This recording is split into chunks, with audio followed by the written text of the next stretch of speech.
Alam ninyo, nandito po kami, nagaling sa Mindanao, para sumama sa mga problema na patatin ang presidente na Bongbong Marcos.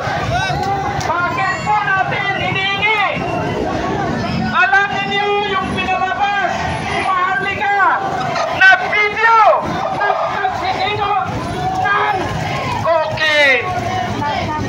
Ngayon napatunayan ng kapatid niya na siya ay isang adik. Nagkukokin sila. Ano pa ang sapat na gawin natin? Ngayon, brother, ano pa ang inaantay ninyo? Panalo na tayo. Ipalaglaban natin ang bayan natin.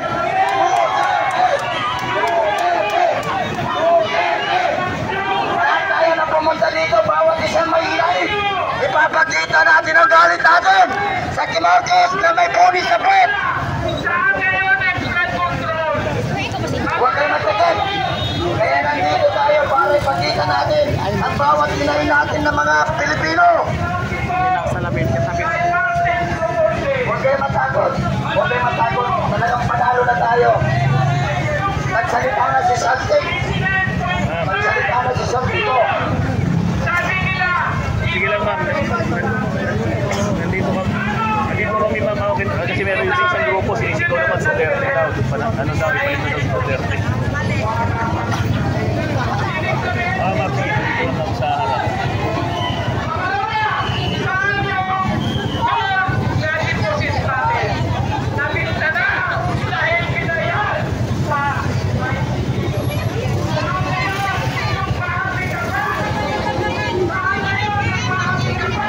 Kanina pa kayo, sir?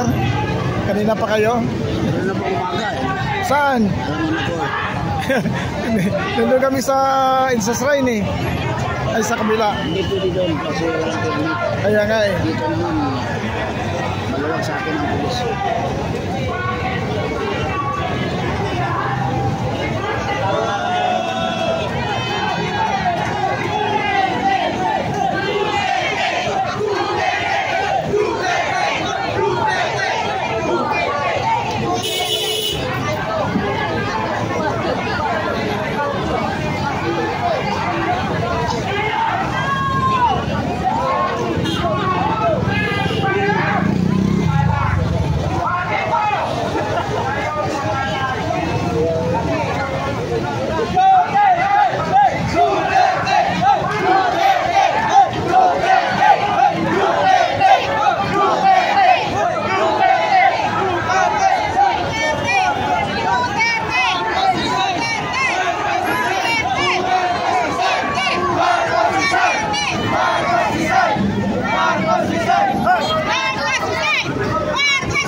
Ano, sir, Pega? Pega? Duterte! Duterte! Duterte! Duterte! Duterte! Ano ito na, sir? Okay na yan? Video, sir, video? Ha? Pahiga ba, pahiga?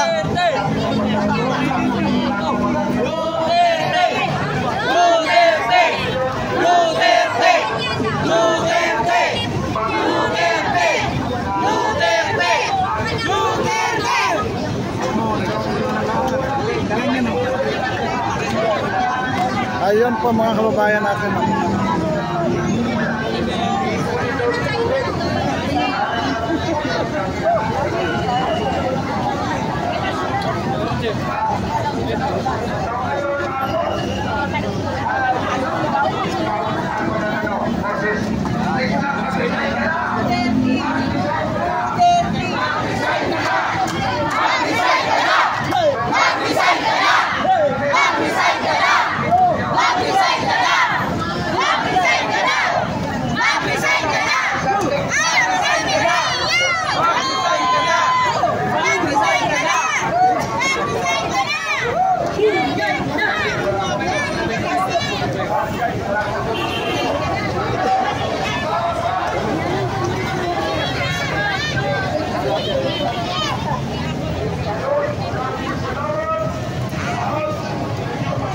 Ay guys, dito yung mga supporters ng Marcos Resign Movement. Ayan mga kababayan natin, oh.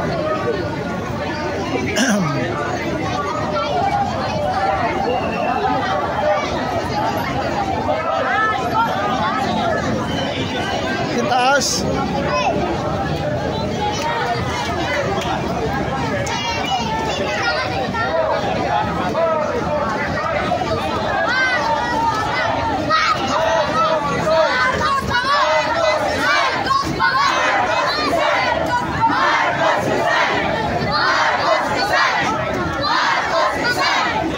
Ayan po mga kababayan ang sigaw na Marcos Resign.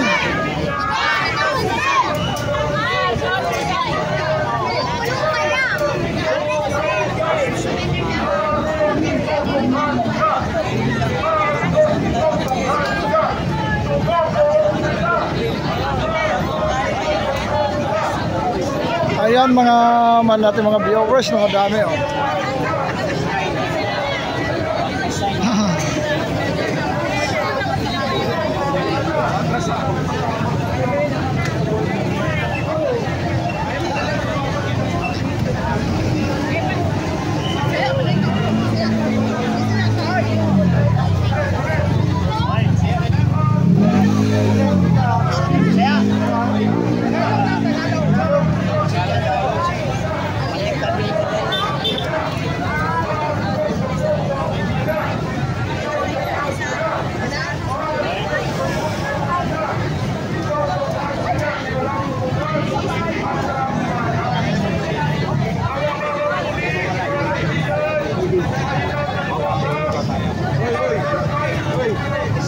Ma'am naman eh.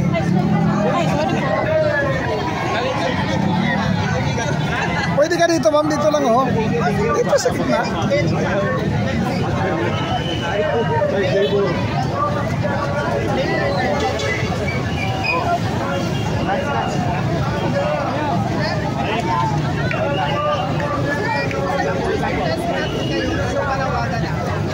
Siyempre, Marcos Resign. It's time. First of all, I will tell all the Filipinos. Hindi natin gusto kung saan tayo dalhin ni Bongbong ngayon. Because ang tinamol na, he has unstable mind. So, he is presently the clear and present danger. Saan niya tayo dadalhin? Sa kanyang pag-iisip? Sa perdisyon? Sa impyerno? Yun. Kailangan mag-isip ang mga Pilipino na dapat pababain na si Bongbong Marcos because unstable na talaga yung utak niya. Kapatid na niya, pinapalis na siya. Ang mga Pilipino ba kaya na tayo ang mabibiktima o anong gagawin? Sabi ko nga, noong nilusad ko itong Marcos alis yan, kami si Congressman Jake Palas, ka-Eric Ceres, yung mga indictors. Noon pa man, sinabi na namin na wala na patutungan ang bansa nito. Because Bongbong Marcos has unstable mind. Ngayon sasabihin niya, bukas hindi na. Kaya nabiktima si Digong Duterte, si Tatay Digong, former president. Bakit? Umpisa sinabi niya, ayaw niya ipanakit si Digong. Walang warrant of arrest. Pagka umaga, pagkabukas, sabi niya, may warrant of arrest. Anong klase ko na? So, unstable yung utak niya. Kaya nga, dapat umalis na siya. Because he is the clear and present danger and a threat to our national security. Bongbong, lumayas ka na.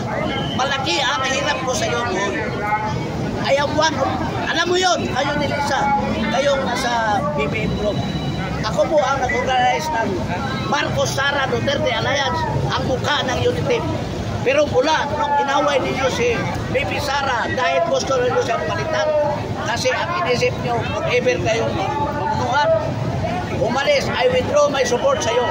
At ginawa ko itong Marcos alis dyan, nakita mo na bangang ka na talaga, hindi mo kayang pamunuhan. Do not lead us to perdition. Kasi flag ka na, you are an epidemic. You are a pestilence. Sabihin ko sa pamilya nyo, mahiya kayo mga Romualdez, mga Marcos, mga Aranita, mahiya kayo. Huwag niyong ipahiya ang inyong mga anak, mga apo. Ha? Shame! Mamatay siguro yung mga apo niyo, anak, sa shame. Kaya niyo yun, sa konsensya niyo. Makonsensya kayo. Hindi, araw-arawin na namin ito. Because, araw-araw, bakit araw-arawin? Because, we also call, we establish now moral call to the Catholic Church, CBCP. Tinuruan nyo kami, tinuruan nyo kami ng 10 Commandments. Do not steal, huwag ka magnakaw. That is part of the 10 Commandments.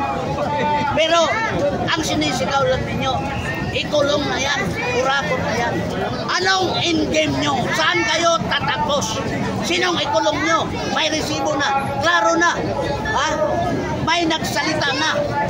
May nagsalita na ang utak sa lahat si Bongbong Marcos.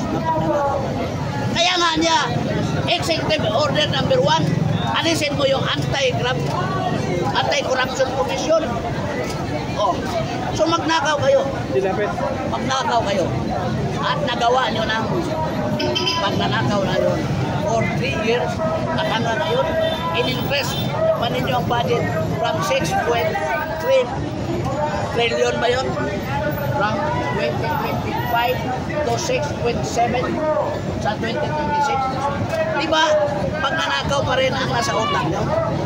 Because yan ang inyong purpose bakit kayo nasa utak.